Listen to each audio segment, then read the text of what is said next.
Hello class 11th, कैसे बच्चों आप सभी। आई होप कि आप अच्छे होंगे और मज़े में होंगे। तो हमने बायोमोलिक्यूल चैप्टर को अच्छे से कवर कर लिया है। इस चैप्टर में हमने देखा था micromolecule, macromolecule, amino acids, lipid, protein, carbohydrate, बहुत कुछ देख लिया हमने इस चैप्टर में। ठीक है, तो इस चैप्टर को अच्छे से कवर कर चुके हैं हम ऑलरेडी।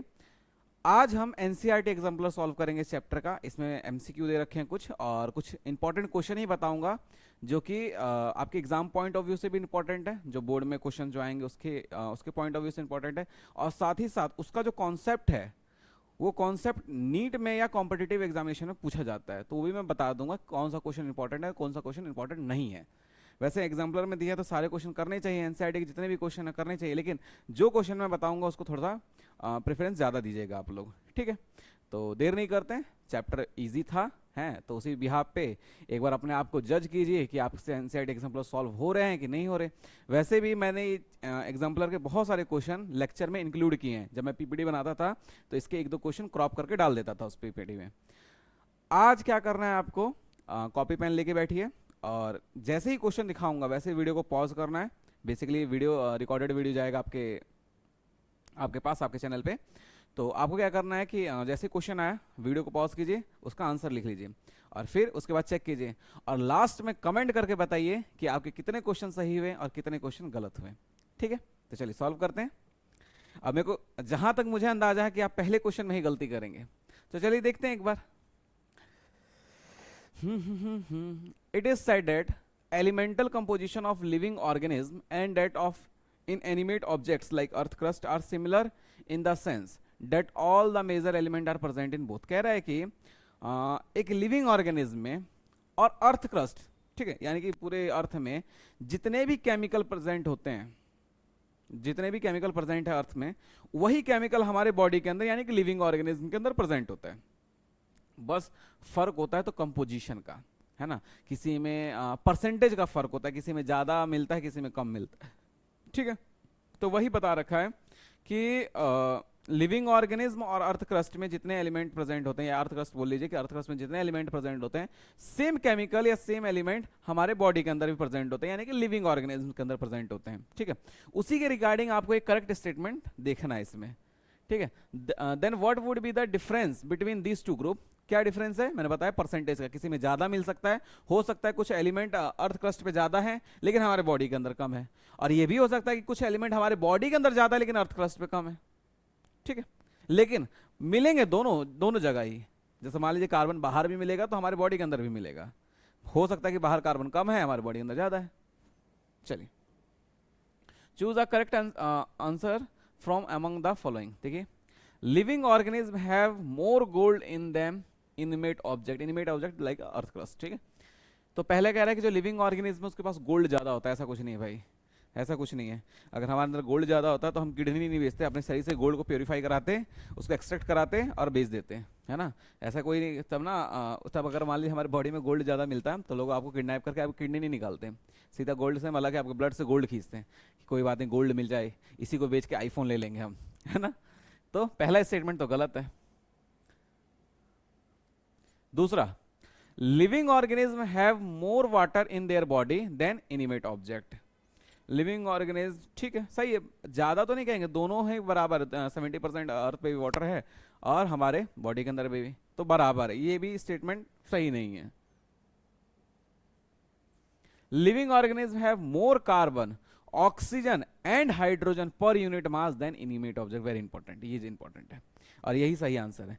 कह रहा है लिविंग ऑर्गेनिज्म के पास कार्बन, ऑक्सीजन और हाइड्रोजन, ठीक है, वो ज्यादा होता है as compare to inanimate object. Inanimate object का मतलब जैसे कि अर्थ क्रस्ट। ठीक है, तो ये ऑब्वियस सी बात है, इन एनिमेट ऑब्जेक्ट। ठीक है, ये ऑब्वियस सी बात है कि हमारे अंदर जो हमारी बॉडी है वो कार्बन से ज्यादातर बनी है, ऑर्गेनिक मॉलिक्यूल से बनी हुई है हमारी बॉडी। ठीक है, तो ये बात सही है, तो यही आंसर होगा। आगे देख लेते हैं, living organism have more calcium in them in animate object. नहीं, अर्थ पे ज्यादा कैल्शियम है, अर्थ क्रस्ट पे ज्यादा कैल्शियम है। ठीक है, तो ये पहले का आंसर हो गया सी। आपने सही किया, बताइएगा मुझे। मेरे को जहां तक लगता है कि आप भी गलत कर देंगे, आप इस वाले पे टिक मारे होंगे ज्यादा, मेरे को जहां तक लगता है आपने इस पे टिक मारा होगा, और नहीं तो इस पे मार दिया होगा। ठीक है, थर्ड पे तो बहुत कम बच्चों ने मारा होगा। लेकिन अगर मारा है तो अच्छी बात है बेटा कि आपको चैप्टर अच्छे से समझ आया है। ठीक है, चलिए पहला क्वेश्चन इजी था, दूसरा क्वेश्चन देख लेते हैं एक बार। Many element are found in living organism either free or in the form of compound. ठीक है, कह रहा है कि बहुत सारे एलिमेंट हमारे लिविंग ऑर्गेनिज्म में मिलते हैं, हो सकता है वो फ्री फॉर्म में हो या फिर कंपाउंड के साथ, मतलब कि किसी के साथ मतलब कि बॉन्ड बना के बैठे हों, ये कंपाउंड फॉर्म में मिल जाए, कहने का मतलब ये। विच of the following is not found in living organism, इसमें से कौन सा ऐसा एलिमेंट है जो लिविंग ऑर्गेनिज्म के अंदर नहीं मिलता। तो पहला है सिलिकॉन, दूसरा है मैग्नीशियम, चौथा है आयरन और सोडियम। तो जाहिर सी बात है नमक से तो हमें सोडियम मिल जाता है, आयरन हमें फ्रूट से मिल जाता है, मैग्नीशियम भी मिल ही जाता है हमें किसी ना किसी फ्रूट से। सिलिकॉन कभी सुना है कि सिलिकॉन आपको मिल रहा है डाइट में? नहीं, तो सिलिकॉन नहीं प्रेजेंट होता है। ठीक है, बहुत ही प्रेजेंट भी होता है, नेग्लिजिबल अमाउंट में प्रेजेंट होता है, तो इसीलिए इसका आंसर हो जाएगा ए। याद रखिएगा ये चीज। इतना क्लियर है? बताइए, ये आ गया समझ में? नेक्स्ट क्वेश्चन देखते हैं। Amino acid have both amino group and carboxyl group in their structure, which one of the following is an amino acid. कह रहा है कि अमाइनो एसिड जो होता है उसके पास दोनों चीज होता है, अमाइनो ग्रुप भी और एसिड ग्रुप भी, यानी कार्बोक्सिल ग्रुप भी, इसलिए तो उसका नाम अमाइनो एसिड है। ठीक है, कह रहा है कि इसमें से कौन सा ऐसा जो ऑप्शंस दिए हुए हैं, इसमें जो ऑप्शंस दिए हुए हैं उसमें से कौन सा ऐसा अमाइनो एसिड है। ठीक है, चलिए देखते हैं। देखिए आंसर लगा लिया होगा आप लोगों ने। देखिए क्या है, अमाइनो एसिड जो है उसके पास दोनों चीज होता है, अमाइनो ग्रुप भी और कार्बोक्सिल ग्रुप भी। तो ये है अमाइनो एसिड सी एच, इधर सी ओ ओ एच, इधर एन एच टू। ठीक है, ये और इधर आर। ये वेरिएबल है, ये चेंज होता रहेगा, वैसे से different type of amino acid बनते रहेंगे। ये क्लियर है। अब इसमें तो पूछा कौन सा अमाइनो एसिड है, फॉर्मिक एसिड, एसिड है भाई वो, फॉर्मिक एसिड एसिड है। अमाइनो एसिड कैसे होता है? ग्लिसरॉल अल्कोहल है, अमाइनो शुगर भी बोलते हैं उसको, हाँ अमाइनो शुगर भी बोलते हैं। ग्लाइकोलिक एसिड नहीं, अमाइनो शुगर नहीं है, शुगर अल्कोहल बोलते हैं। ठीक है, शुगर अल्कोहल, हाँ हाँ ठीक। ग्लाइकोलिक एसिड ये एसिड है। Glycine, very important, glycine is the simplest amino acid, very important. Glycine is simplest amino acid, glycine is simplest amino acid, very important, याद रखिएगा ये बात बेटा। Glycine is simplest amino acid, याद रखना है बेटा आपको ये चीज। ठीक है, इसके अलावा मैं क्वेश्चन कर रहा हूं, कमेंट में बताइएगा, प्लीज बताइएगा बेटा कमेंट में। आपको बताना है बेसिक अमाइनो एसिड का एग्जांपल, बेसिक अमाइनो एसिड का एग्जांपल, साथ ही साथ neutral amino acid, neutral amino acid, और मुझे बताइएगा आप लोग एरोमेटिक अमाइनो एसिड का एग्जांपल। किसका? Aromatic amino acid, aromatic amino acid. ठीक है, ये बताइएगा बेटा मुझे, आप कमेंट करके बताइएगा। ठीक है, इसमें तो किसी को डाउट नहीं है, पक्का? यहां तक हो गया? चलिए चलिए चलिए चलिए चलिए चलिए चलिए आगे देखते हैं। An amino acid, very important question, very important. ऐसे ही क्वेश्चन पूछे जाते हैं आपके कंपटीशन में। ठीक, देखते हैं क्या लिखा है। पहले तो आप आंसर लगाइए। ठीक है, an amino acid under certain condition, एक अमाइनो एसिड एक fix condition, under certain condition, have both positive and negative charge simultaneously in the same molecule, very important. मैंने बताया था आपको, बता भी देता हूं आपको यहां पे कि जब भी कोई अमाइनो एसिड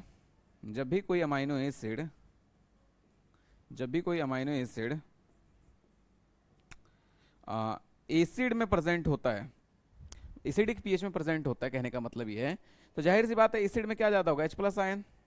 ये H प्लस आयन जाके बाइंड कर जाएगा NH2 के साथ, क्योंकि इसके पास लोन पेयर है ना, और ये बन जाएगा NH3 पॉजिटिव। यही होगा।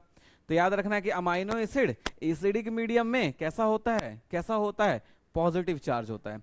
बेसिक मीडियम में तो लीजिए बेसिक मीडियम में, बेसिक मीडियम में, बेसिक मीडियम में OH OH नेगेटिव ज़्यादा होते हैं, OH नेगेटिव ज़्यादा हो तो जाहिर सी बात है H निकलता है इसके साथ बाइंड कर जाता है, तो जैसे ही H निकला इस पे आ जाएगा नेगेटिव चार्ज, ठीक है, ये H2 बन के निकल जाएगा। तो बेसिक मीडियम में अमाइनो एसिड के पास, बेसिक मीडियम में अमाइनो एसिड के पास कैसा चार्ज होता है, नेगेटिव चार्ज होता है, ठीक है। एक ऐसा मीडियम आएगा या एक ऐसा पीएच आएगा जहां पे क्या होगा, ये COH का H निकलेगा और NH2 के साथ बाइंड कर जाएगा, जुड़ जाएगा, NH2 के साथ जुड़ा H प्लस आयन तो NH3 पॉजिटिव और वो बन जाएगा COO नेगेटिव, है ना, COO नेगेटिव और NH2 पॉजिटिव, यानी कि उसके पास दोनों चार्ज रहेंगे, उसके पास दोनों चार्ज रहेंगे। उसे हम बोलते हैं ज़्विटर आयन। क्या बोलते हैं उसे हम बोलते हैं ज़्विटर आयन। क्या बोलते हैं उसे हम, ज़्विटर आयन। उसे हम क्या बोलते हैं, ज़्विटर आयन बोलते हैं, ठीक है। क्या बोलते हैं उसे हम, ज़्विटर आयन बोलते हैं। ज़्विटर आयन, ज़्विटर आयन वो अमाइनो एसिड है जिसके पास पॉजिटिव चार्ज भी होता है, नेगेटिव चार्ज भी होता है। ज़्विटर आयन वो अमाइनो एसिड है जिसके पास पॉजिटिव चार्ज भी है और बेटा नेगेटिव चार्ज भी है। मेरे साथ बोल दीजिए एक बार, बिल्कुल मेरे को तसल्ली हो जाएगा, मैं सुन लूंगा। ये मत सोचिए कि मैं कैमरे के इधर हूं तो आप सुन नहीं पाऊंगा, आप लोगों को सुन लूंगा। आपको बोलना क्या है कि ज़्विटर आयन वो अमाइनो एसिड है जिसके पास दोनों चार्ज होते हैं, पॉजिटिव भी और नेगेटिव भी। वो पीएच जहां पे ज़्विटर आयन बनता है उसको हम बोलते हैं आइसोइलेक्ट्रिक पीएच। क्या बोलते हैं, आइसोइलेक्ट्रिक पीएच। क्या बोलते हैं, मेरे साथ बोलिए, isoelectric pH. Isoelectric pH are those pH at which are zwitter ion form, ठीक है। And zwitter ion are the type of amino acid which have both positive and negative charge। इतना clear है। तो यही पूछा है कि उस अमाइनो एसिड के फॉर्म का नाम बताइए, उस अमाइनो एसिड के फॉर्म का नाम बताइए जिसपे पॉजिटिव चार्ज भी होता है और नेगेटिव चार्ज भी होता है। वो फॉर्म है ज़्विटर आयनिक फॉर्म। वो फॉर्म है ज़्विटर आयनिक फॉर्म, ठीक है।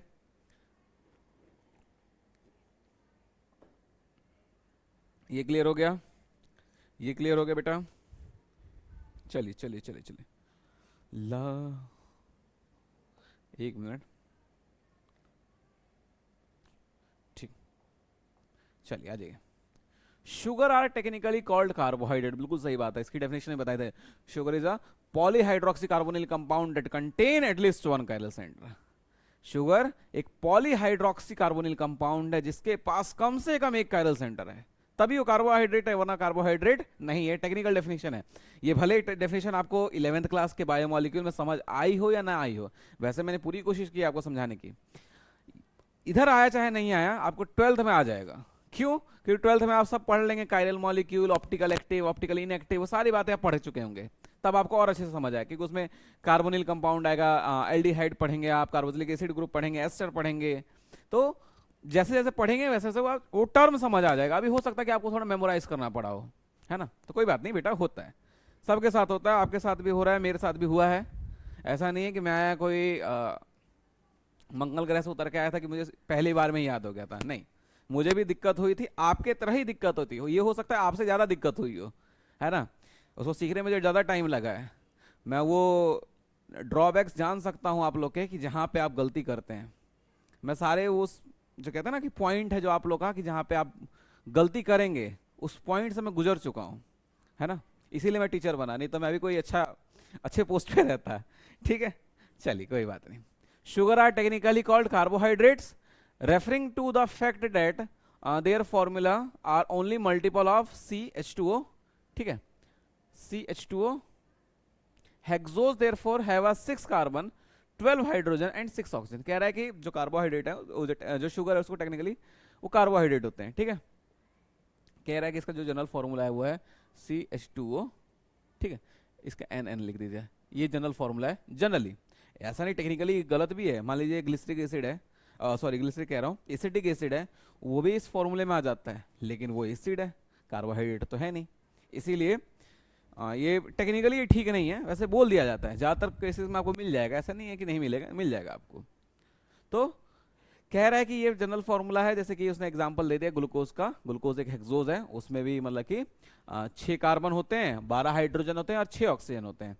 कह रहा है ग्लूकोज इज अ हेक्सोज, पता लग गया हमें, ठीक है, क्योंकि फॉर्मूला क्या है उसका, C6 H12O6, यही फॉर्मूला है। Glucose is hexose, choose from among the following another hexose, कोई अनदर हेक्सोज देखिए, तो fructose, एथ्रोज, ribulose and ribose.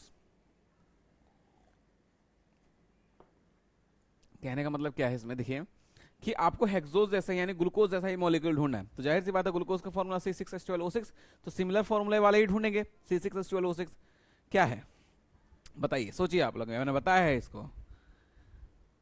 Example देता हूं, शुगर आपको फ्रूट से मिलता है, ठीक है, हिंट दे दिया, क्या है उसका आंसर, फ्रक्टोज। वेरी इंपॉर्टेंट, क्या है, fructose.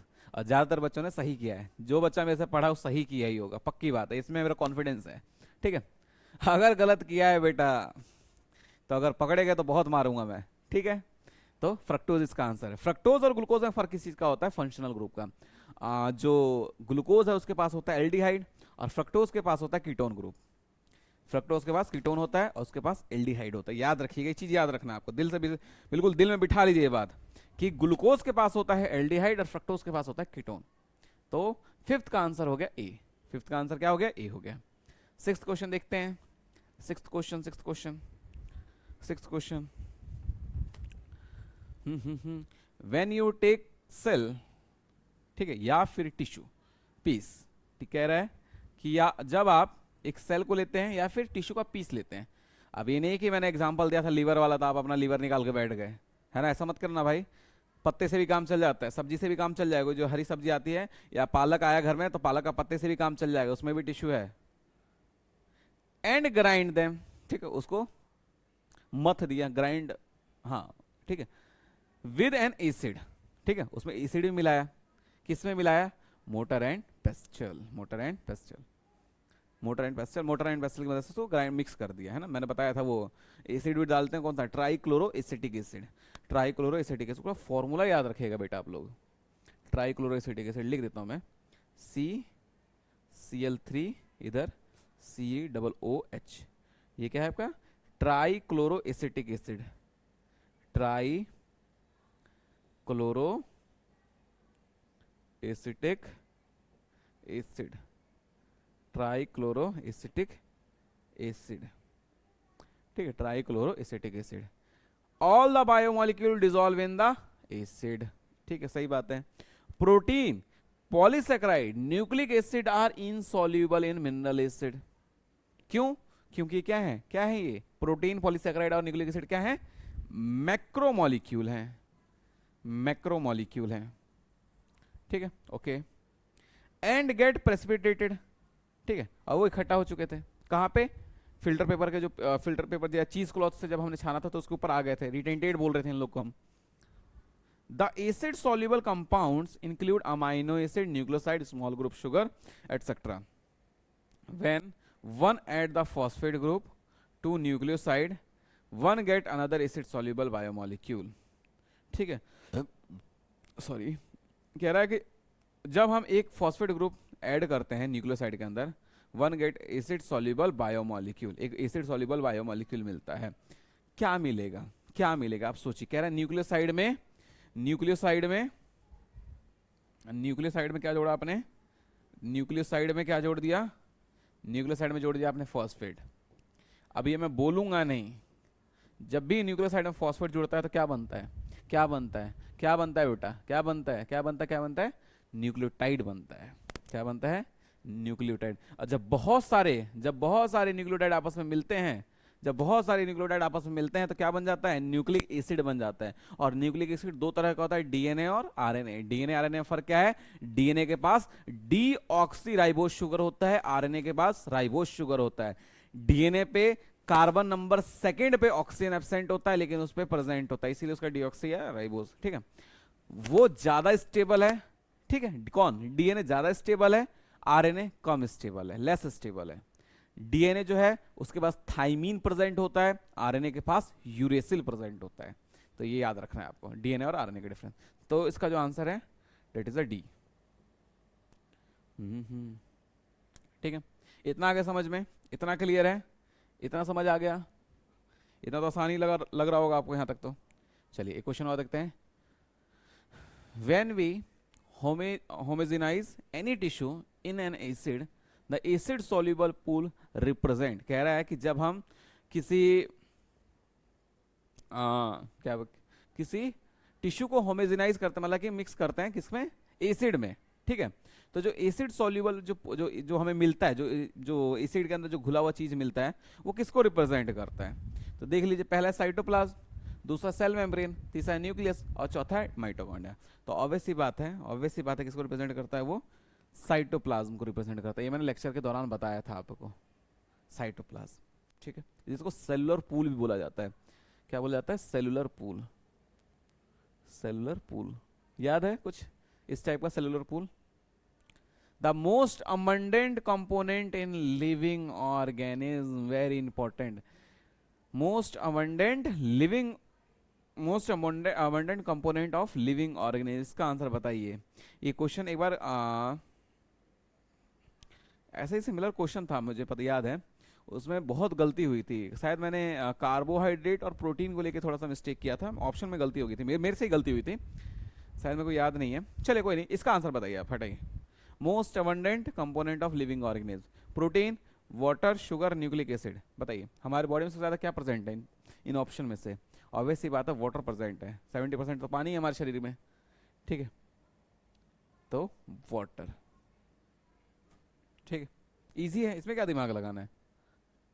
A homopolymer has only one type of building block called monomer, ठीक है, repeated n number of times. A heteropolymer has more than one type of monomer. Protein are heteropolymer, usually made up of 20 types of monomer. Very important. Usually made up of 20 type of monomer. कहने का मतलब क्या है? जो protein है वो heteropolymer है, ये सभी को पता है। होता क्या है इसमें ध्यान से देखिए, इसमें होता यह है कि अमाइनो एसिड के 20 टाइप्स होते हैं, है ना, तो different type of amino acid से मिलकर बनता है प्रोटीन, तो जाहिर सी बात है 20 टाइप ऑफ मोनोमर कह सकते हैं। मोनोमर यहाँ पे किसको रिप्रेजेंट कर रहा है? अमाइनो एसिड को रिप्रेजेंट कर रहा है। चलिए एक क्वेश्चन पूछता हूँ आपसे, बताइएगा आप लोग, इसेंशियल और नॉन इसेंशियल, इसेंशियल और नॉन इसेंशियल अमाइनो एसिड, ठीक है, ठीक है, इसेंशियल और नॉन इसेंशियल अमाइनो एसिड क्या होते हैं बताइएगा। सारे क्वेश्चन चेक करूंगा मैं, आपके सारे क्वेश्चन चेक करूंगा कमेंट में, आपको बताना है बेटा, ये याद से बताना है, ठीक है। तो इसका आंसर हो गया 9th का, तो ए हो गया। आगे देख लीजिए, आगे देख लीजिए एक बार,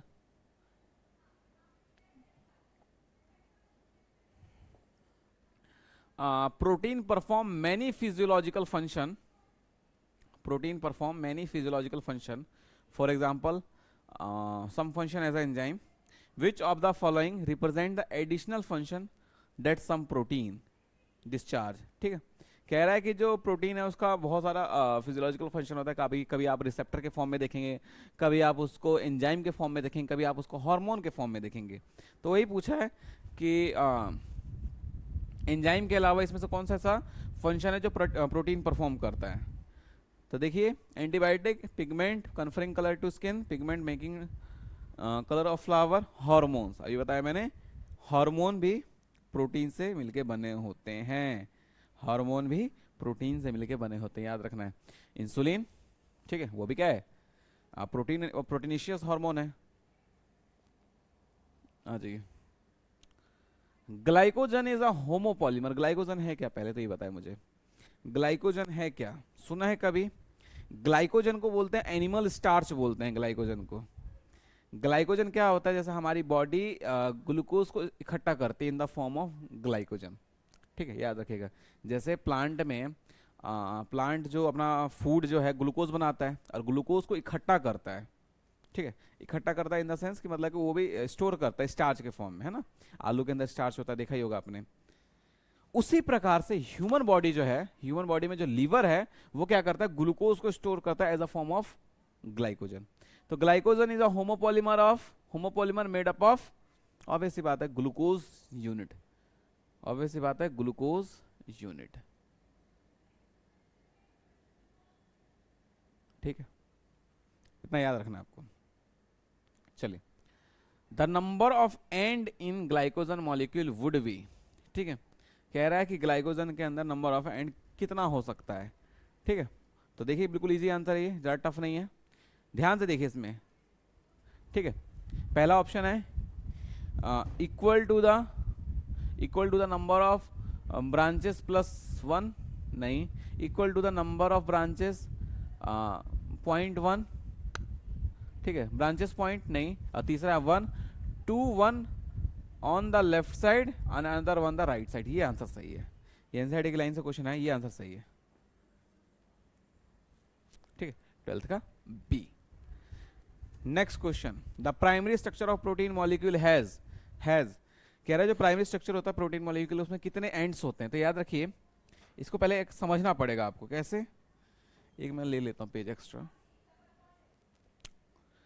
प्रोटीन मॉलिक्यूल किससे बनता है, अमाइनो एसिड से, ठीक है। अब देखिए प्रोटीन मॉलिक्यूल बनेगा कैसे, प्रोटीन मॉलिक्यूल ध्यान से देखिएगा बार, ये है एक CH CO, यहाँ पे R, ठीक है, ये है। दूसरा प्रोटीन सॉरी दूसरा अमाइनो एसिड ऐसे होगा,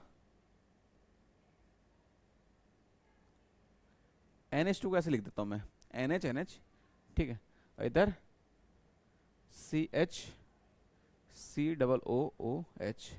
और इधर R। तो ये अमाइनो एसिड कैसे जुड़ेंगे, इसे जोड़ना है मान लीजिए, तो ये OH और ये H, तो OH और ये H क्या बन जाएगा, H2O, क्या बन जाएगा, H2O बन जाएगा, और ये जुड़ जाएंगे। जुड़ेंगे कैसे, ध्यान से देखिए, CHCO NH CHCOOH R, ठीक है, और इधर R इधर NH2, ठीक है। फिर उसके बाद इसको भी जोड़ लेते हैं, एक बार इसको भी जोड़ लेते हैं, इसको भी किसी और के साथ जोड़ते हैं, लीजिए,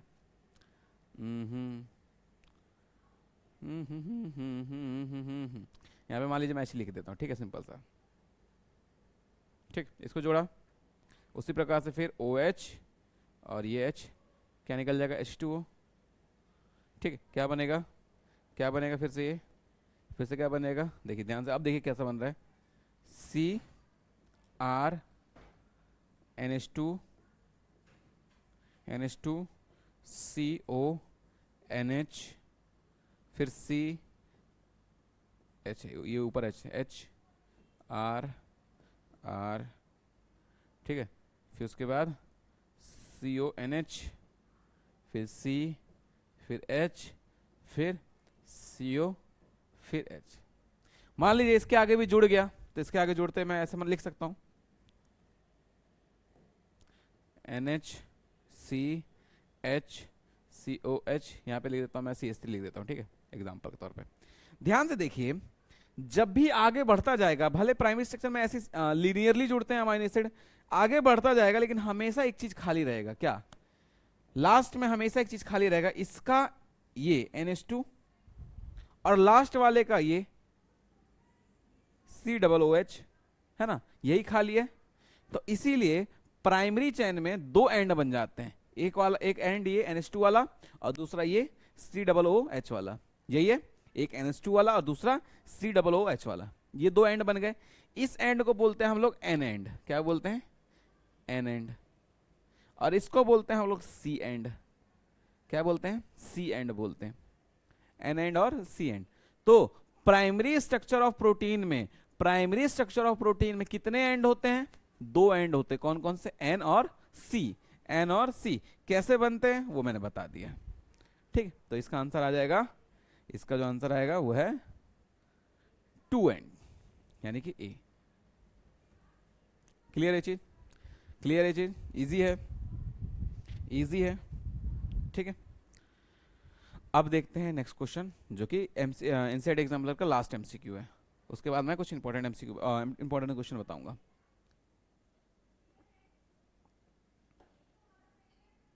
enzymes are biocatalyst, very important, enzymes are biocatalyst, ठीक है।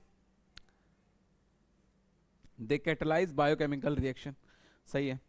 In general they reduce the activation energy, ये भी बात ठीक है। एक्टिवेशन एनर्जी क्या होता है? मिनिमम एनर्जी जो कि किसी भी दो मॉलिक्यूल को रिएक्ट करने के लिए लगती है, उसको हम क्या बोलते हैं? एक्टिवेशन एनर्जी बोलते हैं। और एंजाइम इसी एक्टिवेशन एनर्जी को क्या करता है? रिड्यूस कर देता है। एंजाइम इसी एक्टिवेशन को क्या कर देता है? रिड्यूस कर देता है। Many physiochemical processes are enzyme mediated, are enzyme mediated. Which of the following reaction is not enzyme mediated in biological system? इसमें से कौन सा ऐसा प्रोसेस है जो कि एंजाइम मेडिएटेड नहीं होता है?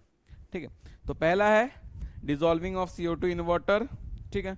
दूसरा अनटिविंग इन 2 स्ट्रैंड ऑफ DNA, ठीक है। Hydrolysis of sucrose, formation of peptide bond, सारी चीजें एंजाइम से होती है। देखिए ये चीज होगा, यहाँ पे पेप्टिडिल ट्रांसफरेज लगता है, हाइड्रोलिसिस ऑफ सुक्रोज, यहाँ पे शायद इन्वर्टेज लगता है। Untwining of the 2 strand of DNA, यहाँ पे भी शायद हेलिकेज और टोपोआइसोमरेज लगता है, इनमें से एक चीज लगता है। डिसॉल्विंग CO2 इन वाटर, ये जो है ना, ये इसमें एंजाइम नहीं लगता है, और यही इसका आंसर है, ठीक है। चलिए, तो यहाँ पे आपका एनसीईआरटी एग्जाम्पलर के MCQ वाला क्वेश्चन कंप्लीट हो चुका है। अब मैं आपको दिखाता हूं कुछ इंपॉर्टेंट क्वेश्चन। देखिए क्वेश्चन, देखिए लॉन्ग क्वेश्चन में देखिए, ये जो क्वेश्चन है, formation of enzyme substrate complex in the first step in catalyse reaction, ठीक है, सही है। Describe the other step till the formation of product. देखिए ये क्वेश्चन जो है, ये भी क्वेश्चन इंपॉर्टेंट है। ये क्वेश्चन आपके उस बोर्ड पॉइंट ऑफ व्यू से इंपॉर्टेंट है, ठीक है। बोर्ड में ये ऐसे क्वेश्चन आ सकते हैं। इसमें पूछा है, इसमें क्या पूछा बता देता हूं मैं आपको। क्या होता है जब भी कोई रिएक्शन होती है, तो सबसे पहले एंजाइम जो है वो क्या करता है? सबस्ट्रेट के साथ जुड़ता है। किसके साथ जुड़ता है? सबस्ट्रेट के साथ। और जब एंजाइम सबस्ट्रेट के साथ जुड़ता है तो इसको बोलते हैं हम लोग, इसके बाद जैसे जुड़ेगा उसके बाद बनता है एंजाइम सबस्ट्रेट कॉम्प्लेक्स, ठीक है, एंजाइम सबस्ट्रेट कॉम्प्लेक्स। उसके बाद ये एंजाइम सबस्ट्रेट कॉम्प्लेक्स के बाद बनता है enzyme product complex, enzyme product complex. Enzyme product complex के बाद क्या होता है? एंजाइम अलग और प्रोडक्ट अलग, एंजाइम अलग प्रोडक्ट अलग, एंजाइम अलग और प्रोडक्ट अलग, यही होता है। तो सबसे पहले एंजाइम सबस्ट्रेट, फिर उसके बाद एंजाइम सबस्ट्रेट कॉम्प्लेक्स, फिर उसके बाद एंजाइम प्रोडक्ट कॉम्प्लेक्स, फिर उसके बाद एंजाइम और प्रोडक्ट अलग अलग हो जाते हैं। एंजाइम जैसा था वैसे निकल जाता है बाहर और प्रोडक्ट बन जाता है। तो यही इसी चीज को एक्सप्लेन कर रहा है उस क्वेश्चन में, ठीक है, इसी चीज को एक्सप्लेन करना है क्वेश्चन में, ठीक है। चलिए, what are the different classes of enzymes, explain any two with the type of reaction in the catalyse. तो इसमें से जो एनसीईआरटी में जो टाइप्स दे रखे हैं, जैसे कि हाइड्रोलेज है, जितने भी एंजाइम थे उसमें क्लासिफिकेशन में करवाए थे मैंने, आपके लेक्चर में कराया है मैंने वो क्लासिफिकेशन, तो उसका कर लीजिएगा। उसमें से कोई से भी 2 लिखिएगा और उसका रिएक्शन लिख दीजिएगा। Nucleic acid exit secondary structure describe through the western Crick model, इसको नहीं हटाइए। इसके बाद difference between nucleotide and nucleoside, ये इंपॉर्टेंट है। Give 2 example each with their structure, ये इंपॉर्टेंट क्वेश्चन है। मैंने आपको स्ट्रक्चर इसीलिए याद कराए थे कि कभी भी क्वेश्चन में पूछा जा सकता है, तो ये क्वेश्चन कर लीजिएगा, ये भी इंपॉर्टेंट लग रहा है। Describe the various form of lipid with few example, तो वेरियस फॉर्म ऑफ लिपिड बता देंगे। सिंपल लिपिड, कंपाउंड लिपिड, है ना। Simple lipid, compound lipid direct NCERT में नहीं दे रखा, लेकिन मैंने आपको लेक्चर के दौरान कराया है, क्लासिफिकेशन मैंने कराया था, उस टाइम कराया था। ये क्वेश्चन देखिए, डिफरेंस बिटवीन न्यूक्लियोटाइड और न्यूक्लियोसाइड, ये भी देख लीजिए एक बार। क्या होता है? जो न्यूक्लिक एसिड है, जो न्यूक्लिक एसिड जो होता है वो मिलके बना होता है न्यूक्लियोटाइड से। किससे मिलके बना होता है? न्यूक्लियोटाइड से। याद रखना ये चीज, किससे मिलके बना होता है? न्यूक्लियोटाइड से।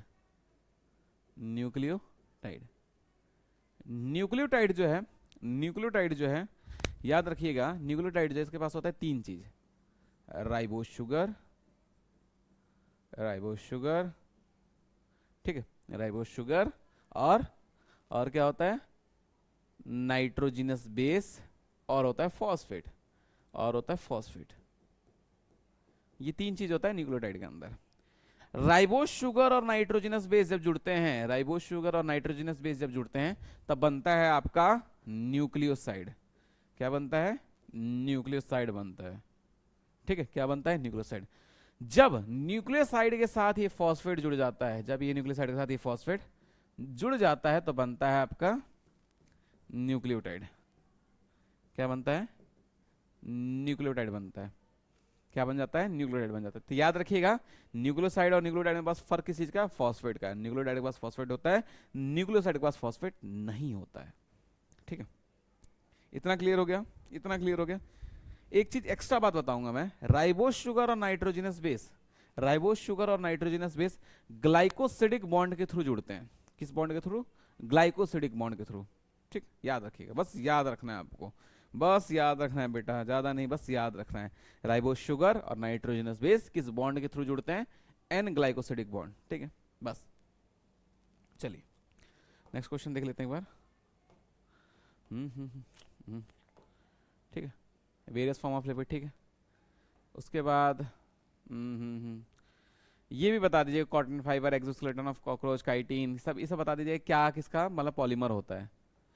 देखिए जैसे मान लीजिए starch, cellulose, glycogen, chitin are polysaccharide found in among the following, choose the an appropriate write against ही। देखिए कॉटन फाइबर जो है सेलुलोज। ठीक है, एक्सोस्केलेटन ऑफ कॉकरोच लिख दीजिए यहाँ पे काइटिन। लिवर में होता है ग्लाइकोजन। ठीक है, इसको करवा ही देता हूं मैं। Cotton fibre cellulose. ठीक, एक्सोस्केलेटन ऑफ कॉकरोच काइटिन।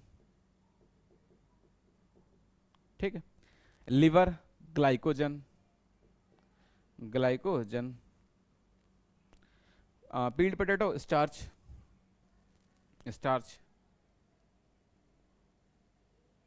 ठीक है, तो ये क्वेश्चन ना घर पे जब खाली बैठे ना तो कर दीजिएगा। ठीक है, प्रोस्थेटिक ग्रुप और कोफैक्टर में डिफरेंस बता दीजिएगा, बिल्कुल इजी है।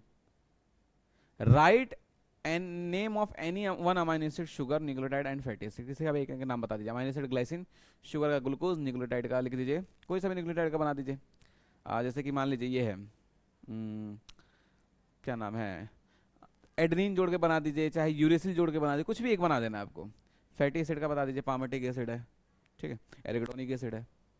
आगे आगे आगे। अच्छा, इसमें बॉन्ड बताना, पॉलीसेकेराइड के अंदर कौन सा बॉन्ड होता है, फैट के अंदर कौन सा बॉन्ड होता है। ठीक है, तो ये सब बता दे, बिल्कुल ये भी इजी है, ज्यादा टफ नहीं। देखिए पॉलीसेकेराइड के अंदर ग्लाइकोसिडिक बॉन्ड।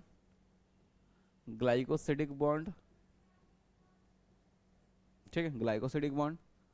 प्रोटीन के अंदर पेप्टाइड बॉन्ड।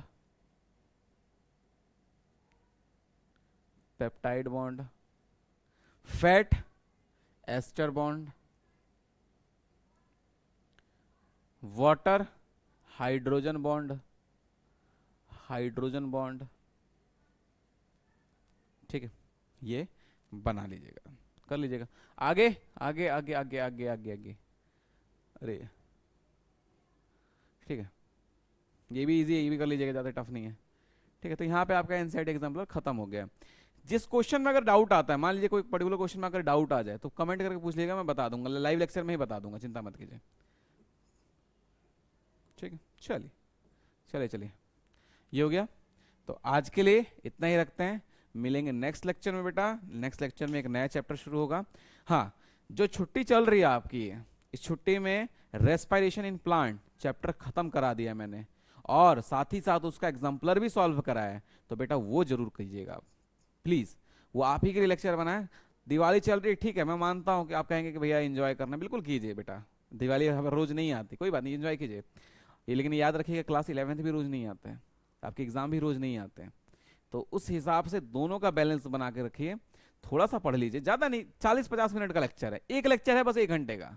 वो 31 तारीख को दिवाली वाले दिन आ रहा है, मुझे पता, वो गलती हो गई मुझसे, कोई बात नहीं। बाकी सारे लेक्चर 40 मिनट 50 मिनट के अंदर के हैं। तो बेटा आराम से तसल्ली के साथ हाथ पैर मुंह धो के आराम से कॉपी पेन लेके बैठिए, नोट्स बनाइए, पढ़िए, और लास्ट में एनसीईआरटी एग्जाम्पल सॉल्व कर लीजिए। एनसीईआरटी एग्जाम्पल सॉल्व इसलिए कराता हूँ कि आपका सेल्फ एवोल्यूशन हो सके, कि आपको पता लगे कि मैं कितना सही हूँ, है ना। तो आज के लिए इतना ही रखते हैं, मिलेंगे नेक्स्ट लेक्चर में, तब तक के लिए धन्यवाद, बाय बाय।